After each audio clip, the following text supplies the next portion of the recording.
What's going on, people? Welcome back to another episode of the Get It Bucket podcast with me, your host, Chris LeBron. As always, I'm joined by my guy, Kev. Kev, what's going on, bro? I think we lost Kev. Kev's having some technical difficulties, but we got a lot to talk about on the show. Get Kev getting his internet situation, but a lot happened over the last week. A lot of action in the world of college basketball. We're going to talk about Duke versus Kentucky, the thriller that game was. We're going to talk about Michigan State, Kansas in the Champions Classic. Kansas with a great game, very fun game versus North Carolina last week, where a lot of stuff happened in that one. You know, they were up by 20 points, end of the first half. So a lot happened in that one. There we go. We got Kevin back in the building. All good. Technical difficulties. It happens. Kev, what's going on, brother? Man, my bad. I don't even know what just happened, but we here, man. It's been a pretty good, productive week for myself, so I cannot complain. Glad to be back. We in the full swing of things. We got a great slate of games tomorrow. It's that time of the year, man. College basketball is here. I feel good. I can never complain. We back at it with Get a Bucket, man. How you doing, Prezi? I'm doing good, man. You know, I don't know. I rewatched the ending of that Duke, the Duke Kentucky game. I'm still sad about that. I know it's only the third game season, and everybody telling me it's going to be all right, and it will be all right, but still a little upset. But before we get into that, we didn't get to do our full Big East preview. But the Big East, yeah, it's not really going well. Nova's going through some stuff. Cal Neptune, hot seat. We'll do a couple quick hitters with the Big East before we get into our there. But that situation, Villanova, they had a tough loss. Is the seat hot for Kyle? Like, is it? Because everyone's saying it's hot. I know Goodman said, man, that thing is burning. It is, so we think Cal Neptune it's do or die this season. That seat is set ablaze, scorching hot, inferno lava hot. Like, and I hate it because, again, y'all know me. I still am rooting for Kyle Neptune. I want Kyle Neptune to figure it out. But you look at last year where they invested a lot of money into that team, didn't work out, completely flamed out. And this year, this team already has 2 losses, and we're barely in the middle of November. You know what I'm saying? You lost to Columbia on your home floor, and then you go to St. Joe's in Philly and lose there, right? And that's not – neither one of those are really terrible losses in the grand scheme of things. Columbia's good. They scoring points this year, Columbia. Mm-hmm. So, like, again, neither one of those losses are really bad, but at the same time, you got to think back to some of the losses you had last year on top of your Villanova, and you're replacing one of the best coaches of this generation in Jay Wright, who had 2 national championships in 2 different years. Right? Yeah. Right after each other, pretty much, 2016, 2018.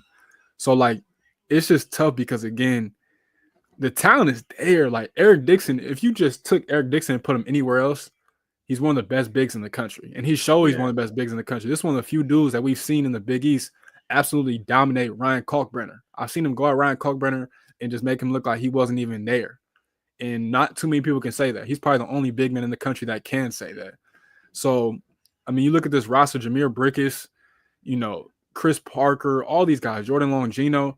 Villanova has talent, man. It's just not processing correctly together. And it's unfortunate because it seems like it's all there, but I don't know what it is. They just have not been able to put together, and they're going to have to. And worst comes to worst, that they miss the tournament, then he's definitely gone. If they make the tournament, which is still in the realm of possibility, then maybe this conversation looks a little bit differently going into the spring of next year. But as of right now, man, Kyle Neptune probably has the hottest seat in the country by a wide margin. I'll probably throw a couple other guys in there. Like, shout out to Francis. I hate to say it, but you got to put Penny in there. Penny's up there. Oh, yeah. You probably got to put Mike Young at Virginia Tech there, and then maybe a few others. But outside of that, it's like, man, if we're just talking from a hot seat perspective, Kyle Neptune, man, it's not looking too hot. It's just not right now, man. What do you think's been the biggest the toughest thing for him? Obviously it's taking over Jay Wright, as head coach. That's always going to be tough. And we talked about it on previous shows. Like we've seen a lot of that, and some coaches have had success, taking over for legendary coaches. But it's obviously a very difficult job. But what do you think's been the biggest thing, the toughest thing that he's had to do, and why he's had such a tough, in 2+ years at Villanova? What's been the toughest thing for him? I just think he hasn't been able to fully install his identity of what he wants his program to be. Because I heard that from people. Jay Wright, he made the game so simple. Like they would literally just get into the paint, play off 2 feet, 2-foot jump stop, and make plays from there. Whether it was kicking to the opposite 3, kicking to the same side 3, feeding it to the opposite post, whatever the case may be, they played a read and react style of basketball. Kind of like what Danny Hurley's doing at UConn. It's very different, but it's not that they're just running plays. They're running sets, and they're basing their offense off of what players see on the floor. You know what I'm saying? And Villanova did that to a T. Your boy Jalen Brunson was a master of that, right? Getting into the key, being able to make plays for himself, posting up, or make plays for somebody else. And it was like they have 5 guys that can post you up and 5 guys that can shoot threes. And that was a deadly combination. And right now, I just don't think Kyle Neptune has an identity for what he wants Villanova to be. And it's tough because he was at Fordham and he won games because Fordham's a tough job, right? I believe they're in the A-10, if I'm not mistaken. I want to say they're in the A-10.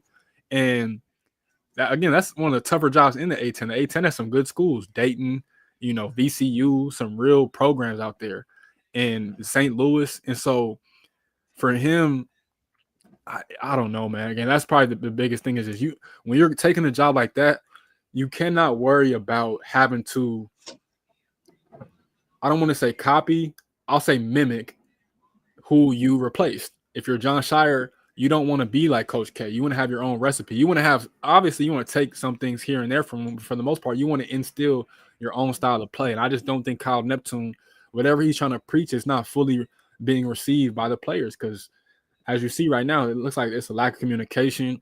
And this roster is different because unlike last year's team, even though they brought in transfers last year, you still had a good bit of chemistry and camaraderie. But this team, I mean, outside of Eric Dixon and Jordan Longino, I mean, you don't really have any returners like that. Most of these guys come from other schools or are freshmen. Wooga Poplar, Jameer Brickus, Tyler Perkins, all these guys, Enoch Boachi.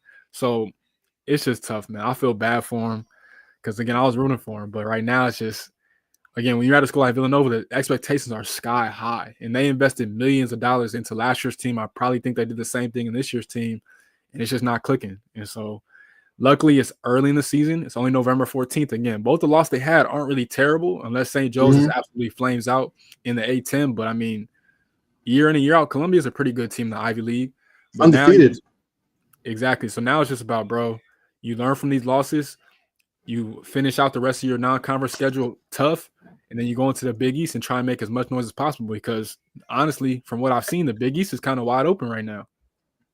Yeah, it's definitely wide open. Is not looking as sexy as it might have been. Just to give me a few teams that you're high on in the Big East and a few teams that you're kind of low on in the Big East. So yeah, I'm definitely high on Creighton again. I'm definitely high on UConn. Mark Brennan had what, 49 points? 49 last week. Texas Rio Grande Valley or Rio whatever. RGV. Yeah, Texas Rio. What I mean. Yeah, Texas Rio Grande. Yeah, thank you. I love this Creighton team. I think it's going to take some time for them to gel, though. To me, Pop Isaacs was one of the best transfers in the country, and I think him going over there from Texas Tech, I don't know why people didn't talk about him last year. He was a sophomore playing for a brand new coach because his freshman year he played for Coach Adams, who, of course, had an incident, got fired there. Then he goes and he's playing for Grant McCasland, who comes over from North Texas. And Pop Isaacs averaged 15 last year in the Big 12 on a team that went to the NCAA tournament. And I'm confused because I'm like, bro, this dude has it. He can score from anywhere on the floor. And you got to think a knockdown shooter and a pure scorer playing in that Greg McDermott offense is bound to have success. We've seen it year in and year out. Trey Alexander, Baylor Shireman. You go back to Doug McDermott. You look at some of the players that they've had. I mean, it's a match made in heaven for Pop Isaacs. And then you bring back Stephen Ashworth. He's cooking. He's cooking. He's comfortable in the offense. My boy from Utah State is cooking. Exactly. He's comfortable in the offense. You got Jemiah Neal from Arizona State. Like this team, to me, I'm gonna be honest. I think they should win the Big East, and it's I hard think for me so, to say that, but I think they're good enough to do it. It's just about putting all the pieces together. And of course, you look at UConn. I mean, UConn's UConn, bro. You know what I'm saying? Like, they have a system. And honestly, had it not been, I don't want to sound disrespectful for saying this, but had it not been the fact that Danny Hurley is their coach, this roster does not look amazing by any means. And of course, that's going to be the case when you win back-to-back national championships. It's only right that you're going to lose talent like Donovan Clingan, like Tristan Newton. But luckily, you know, you got Alex Caravan back. I think Jalen Stewart is due for a big year. You got Terrence Reed Jr. from Michigan. You bring back Hassan Diarra.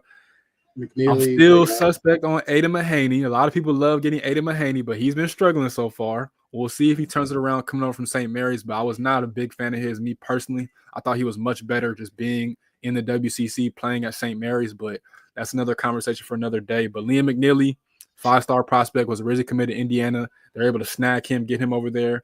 I think Samson Johnson should be a little bit better as a center. So, like, this team, again, they don't astound you. You know, they don't jump off the page necessarily, but again, because their coach is Danny Hurley with the rest of that coaching staff, they're going to be right in the thick of things. And then my last team is Xavier. And I really love this Xavier team. And they kind of struggled too out the gate, right? But they're another team that has a lot of moving pieces because last year they were not good. They had some good players. You know, Desmond Claw, he transfers out. He's at USC now out here. And you know, you had Jack Nungy amongst other guys, but it just never really panned out. They had a lot of injuries, but you bring back Trey Green, you bring back Dalen Swain, who I'm super high on. I think he's going to be on NBA draft boards for the next few years, but I definitely think he's going to be an NBA draft prospect this year. You know, you bring in a few other guys, right? You look at John Hughley IV, comes over from Oklahoma, and Ryan Conwell from Indiana State. I like his game a lot. You bring in Dante Maddox and all these guys. You know, you bring back Davion McKnight, who transferred over from Western Kentucky last year. The talent is there. And Sean Miller, I think because they missed the tournament last year, is going to be hungry to get back to that. Yep. And Sean Miller, no matter how you feel about him, I'm not a big fan of him myself, but he is a winner, and he's a proven winner at that. So I think the Musketeers are going to be right in the thick of things again this year in the Big East, but it's all about how fast are they able to put that talent together, and can they put it all together enough to get right and win some games in this tough Big East conference.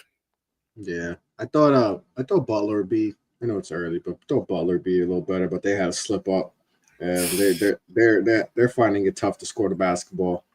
So there are just some things they're gonna get figured out there. But yeah, the Big East maybe not as sexy as we thought it would be. You know, but we'll see. Obviously, we're not even close to conference play yet, so we'll see what happens. I mean, DePaul's 3-0 right now. I mean, I don't know if they had 3 wins in the last 3 years, you know, but you know, so we'll see what happens. Like I said, we won't get too deep in there because we got other stuff to talk about. But yeah, the Big East, you know, we'll see if things get better in conference play. So, but let's talk about Kev. Champions Classic was Tuesday, right? And both our teams represented, and unfortunately, both our teams lost on this day. But let's get into the first game. Sparties taking on Kansas. It was a good game. It was a game where I was like, okay, I think Michigan might be able to sneak, because we saw what Kansas did with UNC. They were up big first half, right? 20 points. And in the second half, they took their foot off the gas. And then I think Carolina was up by like 5 or like 2 and change left in that game. So like they went from having a big lead, like it was like a 25-30 point swing, and they could have lost that game, and they wound up, you know, they get the dub, you know, so you got to give them credit for that. But I think a lot of people came away with that feeling more better about Carolina than we did about Kansas. We were like, wait, y'all should have dominated this game. Like even on paper, like it was like, you know, I think Kansas should be a double-digit win. Like I went to DraftKings and I'm taking the 7.5. I took that. I was like, that should be cake. I think they should, and it looked like that way, but that didn't happen. So we get to the Champions League and Michigan State, and kind of it's a knock 'em out, drag 'em out game for most of it, and they wound up, you know, getting the W. What did you see from that game on the Kansas side that, obviously they're the number one team in the country right now. They got potentially the player of the year, but what did you see from them that maybe you're like, okay, I could see some slip ups this year from Kansas? And obviously, like I said, we just talked about the Carolina game. So what did you see from them that like, okay, maybe they're not as good as advertised? I mean, the biggest thing is that your best player can't really guard pick and rolls because he's too slow laterally. Like Hunter Dickinson is really good. I think me and you, I know I got a bad knee and all, man. Meniscus is done, but I think I can get past that boy. That's bad. That's a major weakness on it. And with a team that's so guard oriented like UNC was, you saw that. And you're like, okay, that's why they came back from 20. And that's why you guys were able to stay in the game for most of the game. That was the biggest adjustment that Hubert made in that game, right? He just continually attacked. And the thing about having to guard a pick and roll, the most important defenders in guarding the pick and roll aren't the dude guarding the ball and the screener. It's the other three guys in help side. You have to communicate and you have to recover, because in those situations, one of those dudes out of those three is going to end up guarding two players more than likely. And so you have to communicate. And Kansas got to work on that because, again, you added a whole bunch of guys. You added Coit, you added AJ Storr, you added Rylan Griffin, you added all these other players, and you got to get acclimated with one another. So I think it's going to take some time. But again, when your best player is one of your worst defenders, he probably is your worst defender, it makes a lot of things tough, and you're just not going to be able to win like that. And that's what I kept telling people about Hunter, is that as good as a basketball player he is in the college basketball game, his freshman year is the only team that really had success. That was a team that got to the Elite Eight with Franz Wagner, right? And they barely lost to UCLA. They probably should have made it to the Final Four that year. But outside of that, those Jawan years were kind of rough, right? And so it's just tough. But, I mean, they look fine. Zeke Mayo, I think, is going to be good. AJ Storr is going to get more settled into his role. DeJuan Harris knows who he is. Same thing with KJ Adams. You have a really good defense, so you should be straight outside of Hunter. But they shot 9 of 36, I think. But see, that's the thing. Everyone other than Dickinson in the star line, 9 of 30. It was tough. But that's the thing too, is that it was a stat. I forget who tweeted it. I want to say it was probably Matt Jones from Kentucky, but he said it was like Michigan State, Duke, and Kansas all shot terribly from 3, and then Kentucky shot like 40%. And it was because they practiced with the same ball that they played in the game with.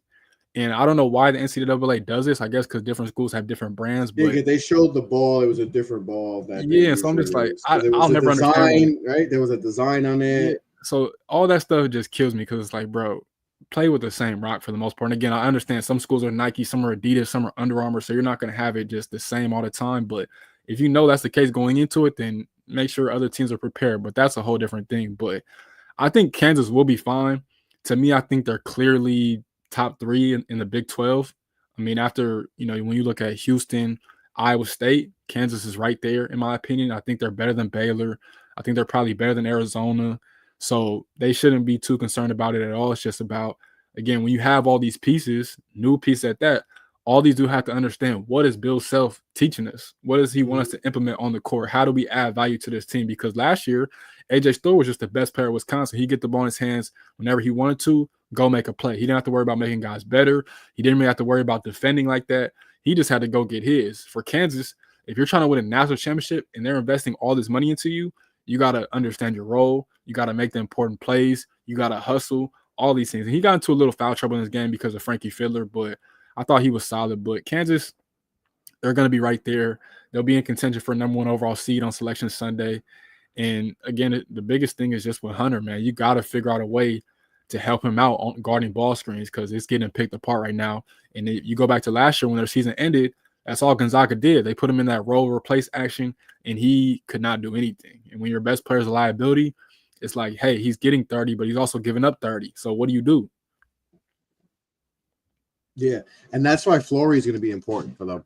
Yep. I know he's a freshman, and he got in, and he had some block shots, but he's going to be very important because he might have to play more minutes than they probably anticipated, simply because he's more of a rim protector than Hunter is.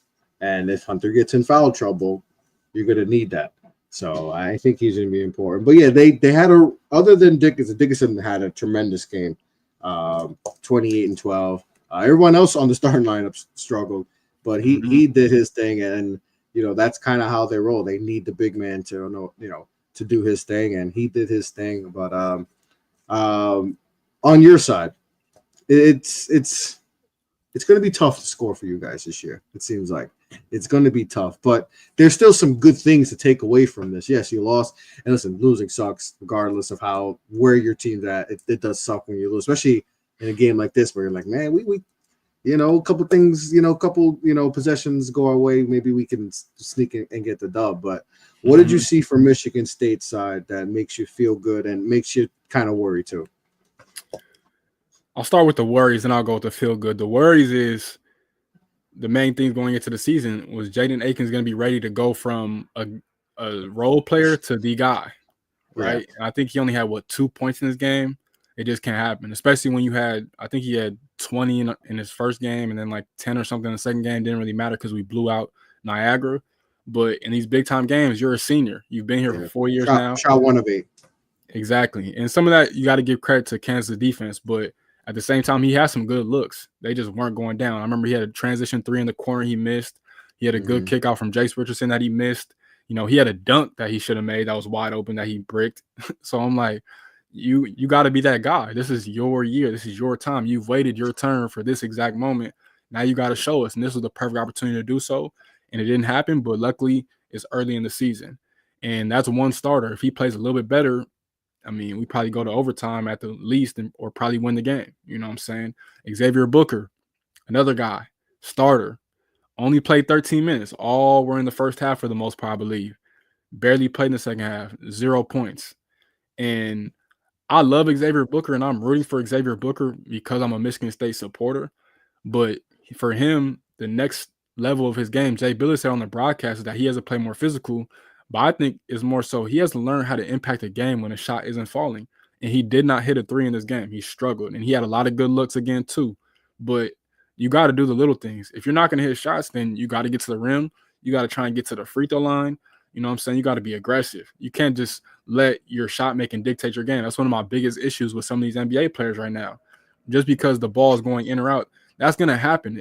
No matter what the percentages say, anytime someone shoots a basketball, it's a 50% chance of going in or 50% chance of going out.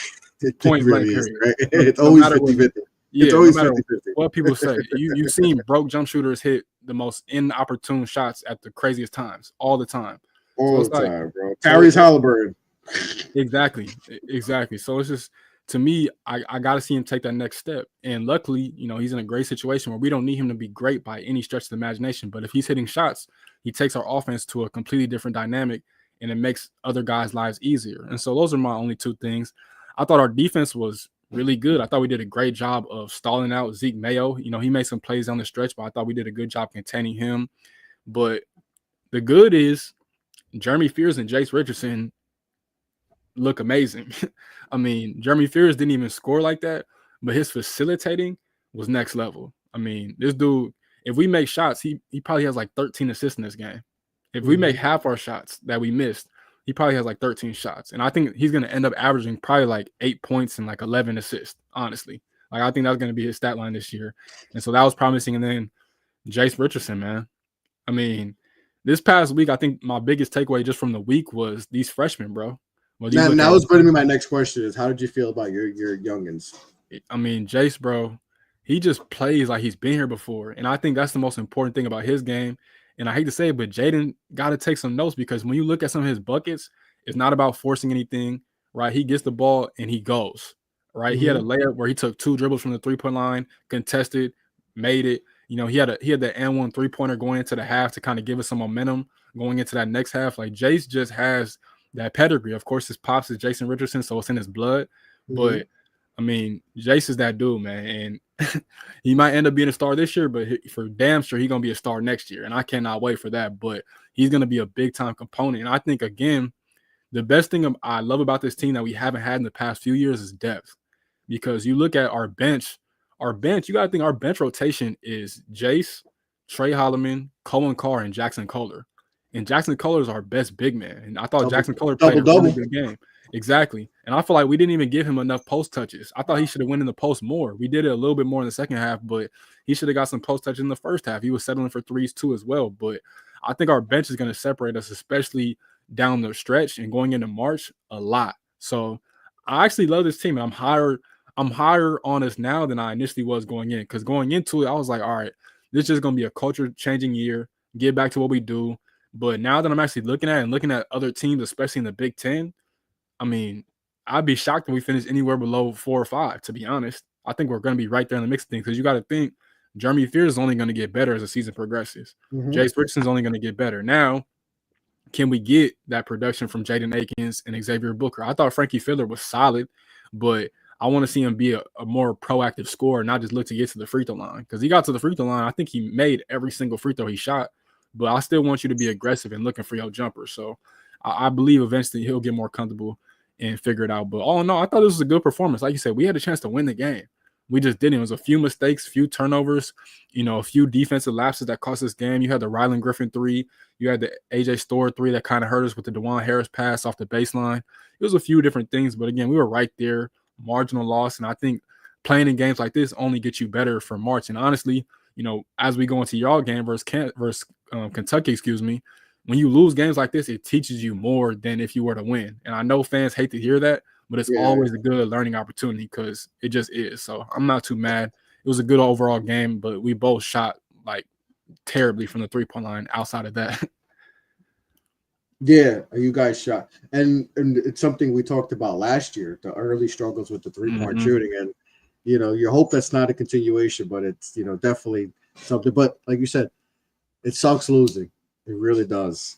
But, to know, all right, you lost the game. It's like, yeah, we shot 12% for 3. If we can shoot better, 12%, that's a nasty number, I think. But I think we talked about a game last year. Y'all shot like 1%, so it's better than that. Yeah, the James Madison game. It was like one. It was in the single digits, and that's not what you want. But you look at you could look at them and be like, okay, like this is a game though. This was a game the whole time, man. If we just hit a couple more threes, we maybe steal this game. So like I said, sucks losing, and we'll talk about the next game as far as takeaways from that. But like I said, not a bad performance for us, the number 1 team in the country. Like I said, with a lot of guys struggling and not starting, and you were able to keep it within. It was a tie game for a lot of the game. But definitely a tough loss. But you played them tough. Defense looks good. The offense can need some work, but your whole thing, Xavier Booker figures it out. Because he is talented. We got to see it. We got to get it. We got to put it all together because I think he's an important piece. If he unlock him, I think that's where the offense can get. You could see more offensive production from you guys, and that makes everyone's game a lot easier. So tough loss, but Kansas remains undefeated and number 1 team in the country. So let's talk about the later game. Duke, Kentucky. We know the hype. We know these are 2 of the biggest programs in college basketball. We think college basketball, and it didn't have as much flair as it maybe did. I think the last time they played when it's when you had Coach K and Cal Perry there, but still it's Duke, Kentucky, 2 blue bloods, going at it. A new breed of Kentucky. Is this in your typical 5-star this, 5-star that? It is. Kev, it was a whole new. Not a single player who had a minute is on this team from last year. It is a completely, I think, 10 transfers or whatever. Like it was a lot. Yeah. For Mark. I mean, that's. And this would makes the win even more impressive. The fact that that's hard to do. New roster, and you got to put it together in such a short amount of time. I give him credit, but big game, obviously, Cooper Flagg in the building. His first big game at Duke. And he was good. And we'll talk about what happened at the end. But how did you feel about the game? Let's start with the Kentucky side of this. What were the pros and cons that you took away from this Kentucky win? The one con, honestly, was Jackson Robinson because he was kind of hyped up to be their best player going into the season. I try to tell people, not even trying to be a hater, but I mean, he only had 1 point. He'll be better. I'm not too worried about him, but going into the season, I never thought he was going to be their best player. Honestly, I never did. A lot of people thought he was just because he was really good at BYU, but even last year at BYU, I mean, I guess you can make a case he was their best player, but it wasn't. If he was, it wasn't by a wide margin. You know what I'm saying? And you got to think, like, you go and look at his college career. He started off, I believe, at either A&M or Arkansas and transferred to one or the other, and never ended up playing there like that at either stop. You know what I'm saying? So he found his footing playing for Pope at BYU last year, and a lot of people just thought it was going to translate over into this situation. But some of that's credit to Duke's defense, but again, I just never thought Jackson Robinson was going to be their best player. But outside of that, from the pro perspective, I mean, you got really good production from damn near everybody that played meaningful minutes. They're deep. Their bench is deep. Their bench, I think, had I had it written down here, 25 points off the bench compared to Duke only had 6. You got Kobe Brea, Brandon Garrison, and Kerr Kreese off your bench. Oh, man. I'm just Kreese, man. That's a punchable face. Kerr Kreese had a big time three in this game. He had some big time three in this game. And even the starters, like Lamont Butler is one of the ultimate floor generals in the collegiate game. He's been that for a long time now. We've been talking about San Diego State ever since we started this podcast. A reason why was because of Lamont Butler. And Lamont Butler is a dog, and he knows how to lead this team. He had a big time and one that second half going coast to coast to kind of spark some energy into Kentucky. And I mean, they didn't look back. Otega Owe, another player, had some big time key plays. He had the strip on Cooper late. He had some free throws. He was just everywhere as a whole. And even Andrew Carr. Oh, man. The key thing with Andrew Carr was that he's not a natural center. And so I think that was why it was a tough matchup for Malawach, because Malawach is used to guarding other centers. And when you look at him down the stretch, he had 2 big-time plays. He had the and one where I think it was either Tyrese or Caleb that tried to take the charge, ended up being a block. And then you had the play where he took Malawach off the dribble. He got into the paint, 2-foot jump stop, pump faked him, got Malawach into the air, and won. And that was the game right there. That was a vet move. Yeah, and that's the difference right there. They won this game against you guys because they have veterans that know themselves and know they don't have necessarily the chemistry and camaraderie that Duke has, but they got guys that were at other places that contributed to winning basketball. And even though, Andrew Carr didn't get to the tournament last year at Wake Forest, he was a big-time piece for them.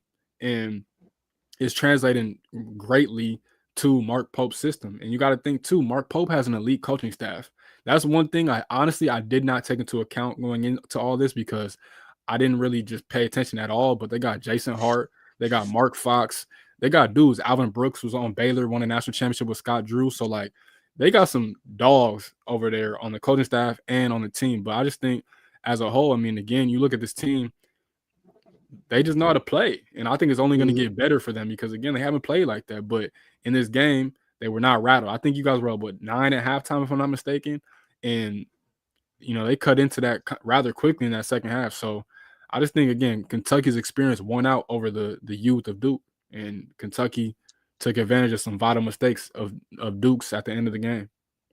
Yeah, and we talked about this before the show, just about, the turnaround of Kentucky's roster. Like, legit, it's a complete new roster. And, even though there's some things that they probably still need to work on chemistry-wise and figure out who's the right fit, those guys still played a lot of basketball. So regardless of, they're in a new place, but they still know how to play the game, and they've seen every scenario, and that kind of affected Duke, because there was times where Duke is up by 5, 6. They're up by 9 at the half, and I felt like, okay, we have this game. Like, this is going to be our game. Like, we're going to win this game. Maybe it might not have 9. I thought this would be a close game going, even before the game. I thought this would be a close game, but I was like, we have this game under control. Like, I didn't feel like, okay, I felt, okay, we're in a good spot. Kentucky there's too many guys figuring out their roles. Who's the guy? What's the best 5 that's going to work? And, but that sheer experience by Kentucky, by all those guys, was the reason why they won, especially in late game situations where we're still trying to figure out with youngins what's the way to. We saw it late with Duke. Putting the ball in Coop's hands. Maybe he's not ready for that. But Kentucky, they're going to be better than people expected. like I said, it's not going to be as sexy as the previous Kentucky teams, but man, this team's going to be they're solid and they're deep. They got, like I said, 25 points off the bench, compared to Duke only had 6, and Duke, they had very deep and like I said, they're still trying to figure things out, Kentucky, and that's why you have to come away from this. If you're Big Blue Nation, like, all right, we're feeling good, man. We're definitely good. The SEC is a dogfight, but let's flip to the other side and talk about Duke. Cooper Flagg did his thing. He had a tremendous game. 26-12, something like that. Played good defense. Obviously, the talk of the week is the last 2 possessions where he had the ball in his hand. But overall, Khan didn't shoot the ball well. It started off good. The stat line is makes it look even worse. 5 of 20. The fact that he got 20 shots as a freshman, I mean, that's crazy in itself. He finished with 14. He got to the line a bit, but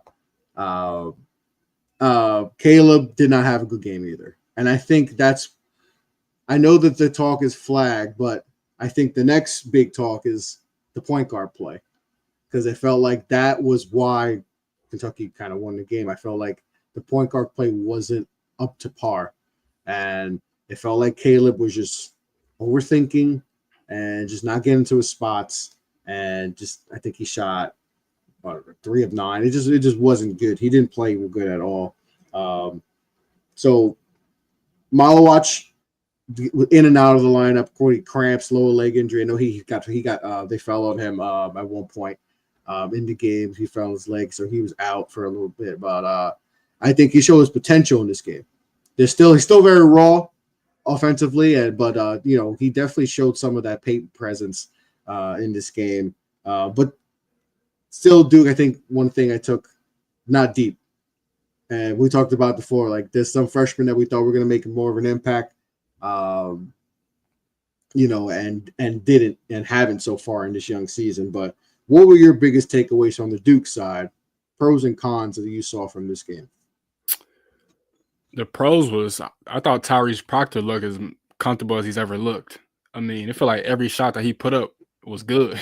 And that's what makes me even more frustrated about the end of the game, because it's like I was thinking, get the ball in his hand, because even his handle, I'm like, okay, like he feels more comfortable with the ball in his hand. Like if the handle was tight, I was like, okay, like he needs to have the ball in his hand more. So yeah, I thought Proctor looked good, man. I mean, he was taking all the right shots, wasn't forcing, looked comfortable, getting into the lane, being unselfish. So I thought he was solid.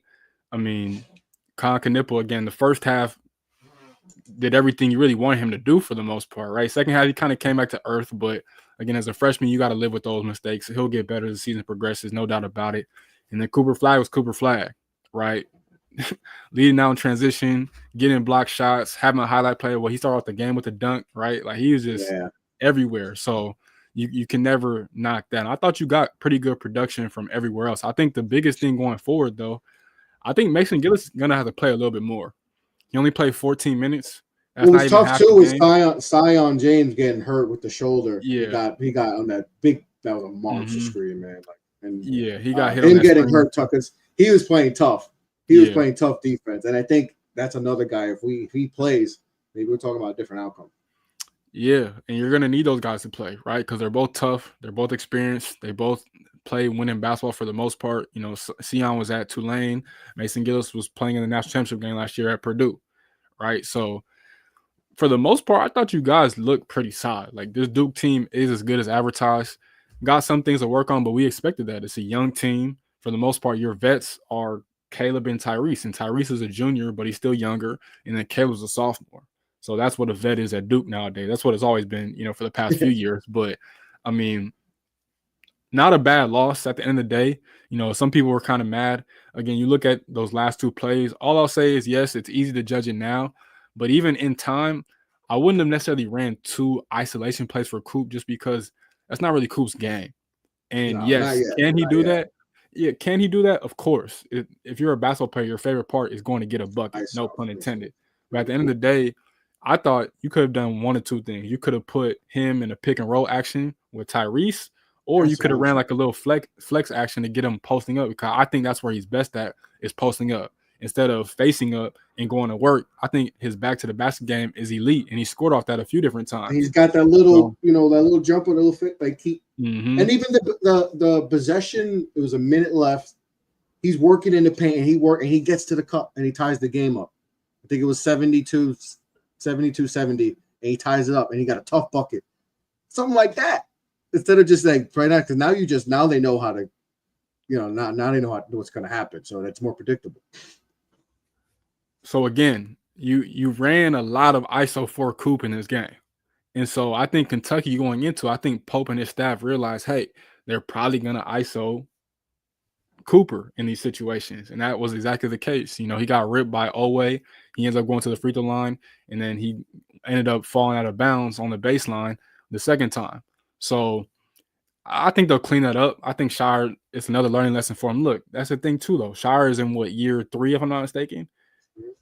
Things like that are going to happen. You have to understand he's still learning as he's coaching, every single game. So I don't think he's going to continue to make the same mistake over and over. I just think it's a learning lesson. Again, he is your premier player. You want the ball in Coop's hands with the game on the line, but also trusting your guards to make the right plays too. And I think he does, but that situation, I just think it was a bright stage, big stage. I've seen the game had like over 1 million viewers on it. It was a big time showing for college basketball fans and people that don't even watch. But again, simplify the game. Don't put that pressure on Cooper and let him figure it out. And even then, like, Cooper probably wants that pressure for all we know. You know what I'm saying? He's been here before. So I'm not saying like you set him up for failure, but again, it's about making life easier for your players as a coach. And I just think Shire could have been a little bit better, but again, he's still young. But all in all, I mean, taking a step back further, this was a great game. It went back and forth. It was high intensity. You had everybody competing. One team took the lead, another team took the lead, and you guys just kept throwing haymaker after haymaker. And ultimately, Kentucky prevailed. But even like, I know Kentucky shot 7 more free throws, little things like that. I know they shot way better from the 3-point line. I got it right here. You guys shot 4 of 23 from the 3-point line, which is 17%. Kentucky shot 10 of 25, 40%. I mean, that's the game right there. Especially in today's game, that's the game right there. You know what I'm saying? You guys out-rebounded them. I thought they did a pretty good job, in that department too. They had more assists, turnovers. They had 3 more. But outside of that, I mean, again, you shoot the 3-ball better. You shoot at a high enough clip. That's what's going to happen. You got Kobe Bryant hit some shots. You got Kirk Crease hit some shots. And just time, even Owe, like Otega Owe is not a shooter by any means, but he looks like he's starting to gain more confidence in his ability to shoot it. And that's a key component of Mark Pope's offense. So I think it's a great opening statement win for Mark Pope in his early tenure as a new head men's basketball coach at the University of Kentucky. Yeah, no, Mark Pope, that's a big time win, especially in your first year in a new program taking over for a legend. And that's no better win than a win versus Duke. But overall with the Duke, I'm not going to, obviously it sucked. I mean, it's a game felt like we should have won. But, we let them hit, team shoots 40% from 3 and you're shooting in low teens. That's always going to be a recipe for a loss. And those things are going to figure out. Obviously, the ISO at the end with Coop, I felt like don't put them in that situation, you just know what comes with that if it doesn't work. The kid already has the weight of the world on him. And listen, like you said, of course you want that moment. I'm not saying, he didn't want it. Of course you want that. We all, no matter what level, you want to ice that ISO at the top of the key to try to win the ball game. But, I feel like, they could have done some more actions because there was other ways he was getting buckets. Yeah. So like try to make it easier for him to get a bucket, and just make it because we're gonna hear and that's all people talking about. He had a really good game. He's a big reason why we were winning that game, because there was a bunch of guys struggling, So, I just felt like Shire needed to put him in a better situation. Get Proctor the ball, like Proctor's look good. Like I said, he was looking good. He didn't have the great scoring second, but I just felt like as a ball handler, he looked good. Like he was doing his thing, so better, but Shire, hopefully he learns from that. Like I said, it sucks losing, and you got to learn, but you got to learn from losing. And I think Shire's done a good job of that, learning from losses. and hopefully, they get to the, they get to the film room and see what they had to do to get better. And but yeah, there was some good things. Malawach, I think, is gonna, be a good player for us. Sion is gonna, he's gonna be very important. He got hurt with the screen, so he got out with the shoulder, but I think he's gonna be an important piece. Hopefully, Mason Gillis, we see more, because it seems like those guys are going to be important pieces because, obviously some of the other younger guys, we don't know what's going to be their roles. Khan can't shoot 5 of 20. I don't expect that to happen again. No. And we got to get Foster's confidence back. We got to get his confidence because it didn't feel like especially late that he was feeling confident. Obviously, when you shoot 2 of 9, big game like that, but. I'm not gonna get too mad. Yeah, I thought this would be how it went. I thought it'd be a close game. Even spread +6.5 Kentucky. I don't like betting on my team, but I told people if I was going to, it would be the +6.5, and Kentucky covered on that end. But but as a basketball fan, this is a good game.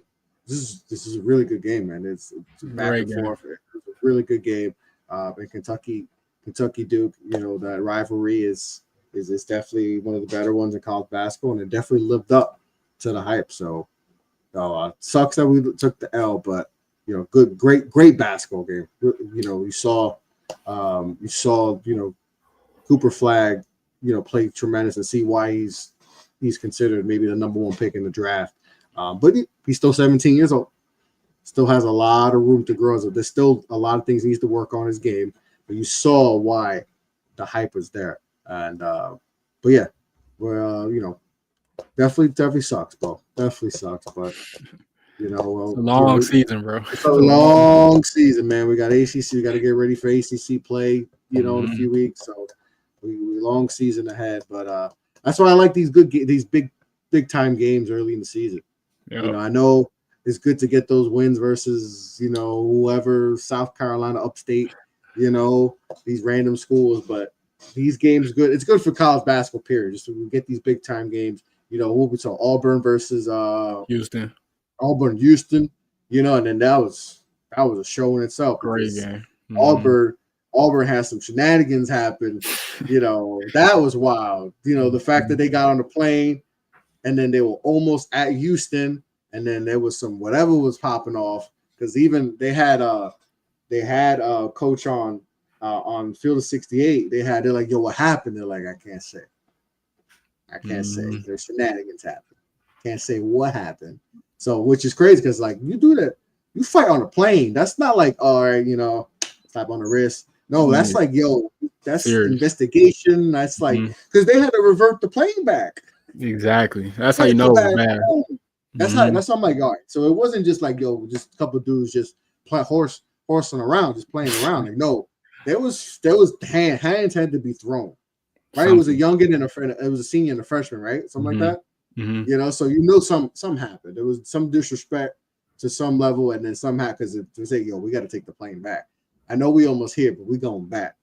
And then you would think that would really affect the way Auburn came out, but Auburn comes out and they take care of business. So statement win. Well, what's your thoughts on that? Obviously Houston's one of the better teams in the country, but Auburn is, like overcoming that stuff, like that'll, the flight, flying almost to Houston and coming back and forth, and then to still come out prepared, and ready to go and coming out and beating a very good Houston team. Like that's a good win. I mean, you go back and watch our SEC preview. I literally said Tahad Pettifer is going to be one of the best freshmen in the SEC and obviously the country with that. I think he had 21 points in this game. He had a few threes. He had some big-time assists to Janai Broome to help close out this game. Janai Broome was good, too. I think he had 19, 20 points. Like, he was good, too, in that one. And, he's doing it from everywhere. Mid-range, three-pointer, back to the basket, floater game. He got a little bit of everything. I just think the thing about this Auburn team is that Bruce Pearl historically always has these big-time athletes, but when he has a true point guard, like when he had Jared Harper a few years ago and they went to the Final Four in 2019, that puts him over the top. We always emphasize the importance of point guard play. But with this team, again, you added JP Bagese from Furman. You bring back Denver Jones, came over from Florida International last year, and then you bring in Taha Pettiford, who probably has the highest ceiling of all those guys just because he's a freshman. He's a 4-star, 5-star freshman out of Jersey. I mean, he's only going to get better. I know he didn't have as many points their last game when they played like some lower level team, but it doesn't matter. If you can drop 20 on Houston's defense, you can drop 30 on anybody. As a freshman. Like, you don't see freshmen just kill Houston. And people can say what they want, how good or bad they think Houston is. But regardless, Houston year in and year out is one of the best defensive teams in the country. And for Tahad to put on a performance like that tells me everything I need to know about him. So that Auburn team is tough, man. You look at Chad Baker-Mazara, you look at, Chaney Johnson. They just have big-time athletes, and they can guard you. And their defense frustrates you. It takes you out of a lot of the things that you want to do to be successful. And so I'm looking at them right now. They look like the best team in the SEC. And I was trying to tell people that everybody is like, yeah, you got to watch out for Bama and all these other people and teams. And I'm like, okay, but I'm telling y'all, Auburn is going to be right there. And I guarantee you when those two teams see each other, I believe they play twice this year like they should every year. I guarantee you that series goes 1-1. I think they win. Each team wins one game for sure, whether it's away or on their home floor. That series is going to be split this year. I promise you. So you got to give a lot of credit to Bruce Pearl for being able to handle that situation and go a little bit further south and get a big time win like that against a good Houston Cougars team. Do you worry about Houston and their scoring? Do you think that's could be their Achilles heel potentially? No, not one bit, because they bring back essentially everybody except for Jamal Shead, who was the glue to everything last year. He made that whole thing run, right? The reason they were a top team last year was because Jamal Shead was that amazing and the defense that they play. But when you bring back Juwan Roberts, Javier Francis, JoJo Tugler, Emmanuel Sharp, Malik Wilson, Terrence Arsenal's back off an injury, right? He was a guy that a lot of people had high on NBA draft radars before he tore his Achilles last year. That team is talented. And LJ Cryer kind of struggled in this game a little bit. He'll be better. So to me, Houston is another team, just like I mentioned earlier with Kansas, they're going to be right there in the thick of things in the Big 12. It's going to be them, it's going to be Iowa State, and it's going to be Kansas. And you got to understand, too, you can't replace the Jamal Shead. So they went out and got Milos Uzan from Oklahoma. He got to get a little bit more adapted to the system. And luckily for him, most of that team has played together, so he doesn't have to do anything amazing. He just got to be a floor general. I think he will be. And so I'm not worried about Houston whatsoever. It's a tough loss, but, I mean, look, Auburn was a better team that night, and you had a great performance from Taha Pettiford. That was ultimately the separator, and that's why they won. But for Houston, Kelvin Sampson going to get them boys right back into the lab. They're going to get better, and they're going to improve as the season goes on, and I expect them to still be a national championship contender. All right, we got some interesting games coming up this weekend. What are some games you're looking forward to watching this weekend, Kev? Man, tomorrow I'm definitely looking at Marquette versus Maryland. That's going to be an interesting game. And honestly, I don't think either one of those teams are probably going to be as good as advertised as people thought they were. But just from the perspective that this is going to be their first real time playing some actual competition, with all due respect, and Marquette was in a close game versus Central Michigan the other day, if I'm not mistaken. And they barely squeezed that one out. So now, how do you go? Where do you go? You lost Tyler Kolek, who's with your Knicks now. You lost Oso, who's with the Suns now. So how do other guys step up? Again, they only beat Central Michigan by 8 points on their home floor, but Cam Jones has been amazing. So I want to see how that matchup plays itself out. And you look at Maryland, this is a big-time season for Kevin Willard, right? I mean, last year you were okay. Jameer Young was a stud, but you didn't have enough talent to really help him out and lift him to the NCAA tournament. You're coming off the Mark Turgeon thing where he quit a few years ago, right before the season. I mean, a few games into the season, excuse me. But now, if you're Willard, you have to get Maryland back to just being not a prominent program like how they were early in the 2000s, but just being respectable, being a threat year in and year out. I used to hate Maryland when they were in the ACC and they were having them battles with Duke, and when they won that national championship in 2002, that was the first. I used to hate them more than UNC. Like that used to be like that was Juan Dixon, Steve Blake, Chris Wilcox, and them boys. Like they used to be a staple team in the ACC. Now obviously they're in the Big Ten, but yeah. I want to see Maryland get back to being Maryland. And this team is pretty solid. I mean, you bring in Shelton Miguel, you bring in Jacoby Gillespie from Belmont, you bring in Roddy Rice from Virginia Tech, who's a DMV native, you bring back Deshaun Harris-Smith, you bring back Julian Reese, 5-star freshman Derek Queen has been a monster for them. He had a 2020 his first game, right? Something like that. Exactly. Yeah. And so that matchup is going to be super intriguing, in my opinion. And that game is in College Park. It's at Maryland, if I'm not mistaken. So I want to see how those two teams fare out. And then another one is Ohio State going to Texas A&M. Last year, it was a close game for the most part, but Wade Taylor was just a difference maker, and he closed them out in Columbus. But the thing about this year is that Ohio State, in my opinion, is a better team this season. And for them, with Jake Diebler, I mean, you're talented. You bring in Micah Parrish from Oakland. You bring in Sean Stewart from Duke. You bring in Aaron Bradshaw from Kentucky. Again, you have Junie Mobley. You got Bruce Thornton back. This team is super, super talented. Probably one of the biggest sleeper teams in the Big Ten. But you're going into a tough environment and tough arena at Texas A&M. And Texas A&M, they lost a tough game, first game of the season for them at UCF in Orlando. So how did they respond coming back for another big-time matchup on their home floor? And they have players. I like this A&M team going into the season. I talked about in our SEC preview as we rounded that out with Wade Taylor, Anderson Garcia, Henry Coleman, Pharrell Payne, CJ Wilcher. This team can be good, but that loss at UCF was tough. So I want to see how they're able to respond and bounce back. And then probably my last one is Florida versus Florida State. And I'm not even going to talk about the Todd Golden stuff right now because we got to let things like that play itself out. Yeah. I'm going to let that situation play itself out. That's wild. Very. If it's true, it's super wild. But again, I'm gonna let that play out. But we'll let the Gators are gonna go trust the process. Process. Exactly. That's wild, boy. So the Gators are actually heading to Tallahassee to play Leonard Hamilton Seminoles.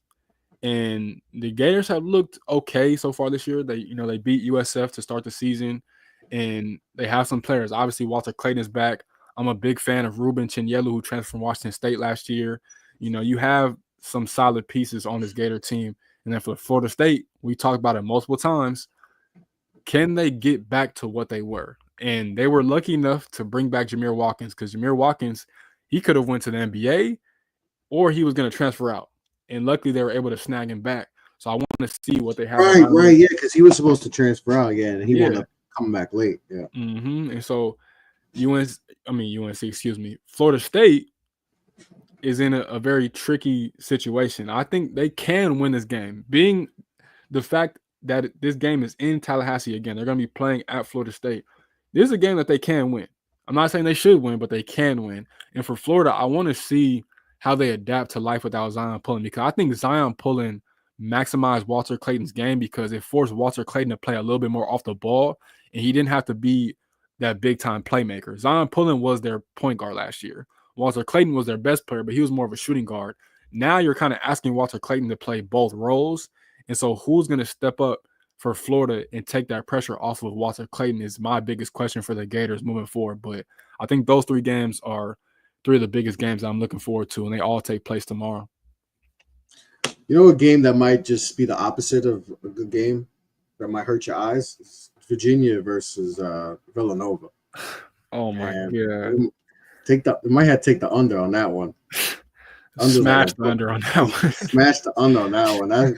That might be some nasty basketball, which is crazy to think because these teams have won championships in the last 5-6 years. But yeah, that might be. I was just looking at potential games, and that's popped out one. That might be a nasty one. Nasty one to watch. Underrated one, SMU and Butler. It seems like SMU. I don't know, man. I get they got that money from the 80s that they were spending on, and they just reimbursed it to the 2020s.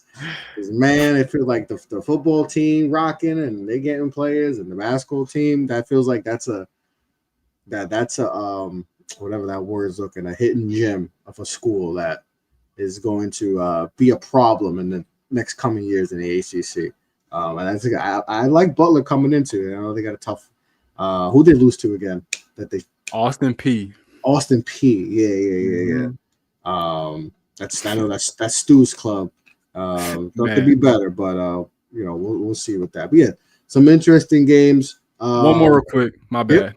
I had to say this. I don't know why it slipped my mind. Alabama's traveling up to West Lafayette, Indiana, to play Purdue after a rematch of a game last year that was in Canada because of Zach Edey is from Canada. So I want to see how that one plays itself out. Shout out to Daniel Dickinson. Remember that. He broke his leg, so he's gonna be out for the year. So Purdue's gonna have to kind of figure it out at that 5 spot with Trey Kaufman-Renn and Will Berg amongst other guys. But you bring back Fletcher Lawyer, you still have Braden Smith, you got Jakari Harris, you got Miles Colvin, you got Cam Heide, a lot of talent on that Purdue team. They've kind of struggled a little bit, but this is going to be their first big time test. And then for Alabama, I ain't gonna lie, Alabama's been kind of tested real nice. They played 2 mid-majors that I watched. Their last 2 games, they played against McNeese with Will Wade, and they played against Arkansas State, who has Brian Hodgson, who was a former assistant coach and right-hand man to Nate Oates. So if anybody knows Nate Oates, Brian Hodgson does. And so those were 2 very competitive games. And for Bama, I mean, look, your team is different than what it was last year. Yes, you bring back Mark Sears, you got Jaron Stevenson, you got Latrell Wrightsell, you got Grant Nelson, but you're adding in Cliff Omoruyi, you're adding in LeBaron Philon, you're adding in Aiden Sherrill, Darion Reed, Chris Youngblood, who hasn't played yet because he's still dealing with the injury transferring over from South Florida. So 2 teams that are still trying to find their identity. Who wins out remains to be seen. I'll probably go with Bama, but I expect that game to be pretty good too out there in Big Ten country. Yep, and then Sunday is Patino versus Patino, New Mexico versus St. John. So that's one I'll yeah, definitely might try to get to. It's at the Garden or is it I think it's Carnegie. Yeah.